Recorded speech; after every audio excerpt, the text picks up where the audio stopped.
प्रेम से सूखी रोटी भी मिल जाए तो वह अमृत तुल्य है। एक गाय और एक पक्षी में अच्छी मित्रता थी।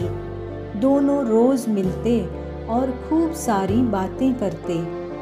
एक बार वे दोनों अपनी अपनी पसंद के बारे में बात कर रहे थे। पक्षी ने कहा कि उसे अनार का फल पसंद है। उसने गाय से पूछा, तुम्हें कौन सा फल अच्छा लगता है? गाय ने कहा, मुझे तो केला बहुत पसंद है।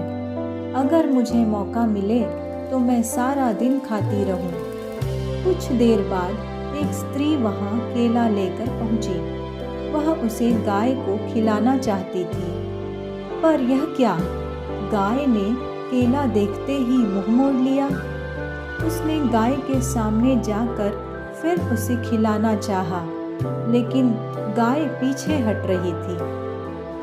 परंतु वह महिला उसे खिलाने के लिए पीछे ही पड़ गई थी। जब वह नहीं मानी तो गाय ने सींग से मारने का अभिनय किया। तब वह डर कर बिना केला खिलाए वहां से चली गई।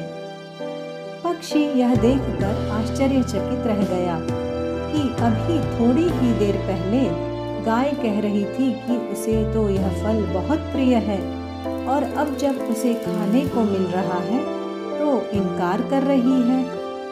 उस स्त्री के जाने के बाद पक्षी ने गाय से पूछा, वह इतने प्यार से केला खिला रही थी, फिर आपने खाया क्यों नहीं और उसे डरा कर भगा भी दिया?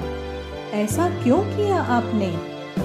गाय बोली, प्यार नहीं, मजबूरी। आज एकादशी है ना, इसलिए यह महिला मुझे केला खिलाकर पुण्य कमाना चाहती है। वैसे तो यह मुझे कभी नहीं पूछती। गलती से भी कभी उसके मकान के आगे चली जाती हूँ तो डंडा लेकर मारने को दौड़ती है। मनुष्य कर्म तो करता है, पर उसमें कहीं ना कहीं उसका स्वार्थ छिपा होता है।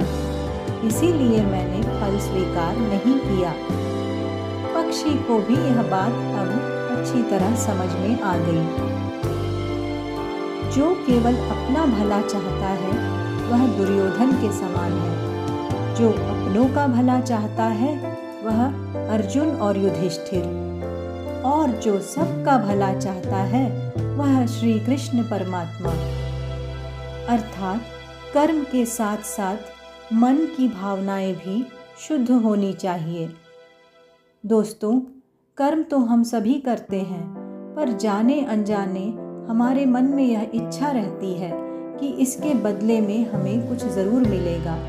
याद रहे, बिना किसी स्वार्थ के किया गया कार्य ही सच्चा सुख देता है।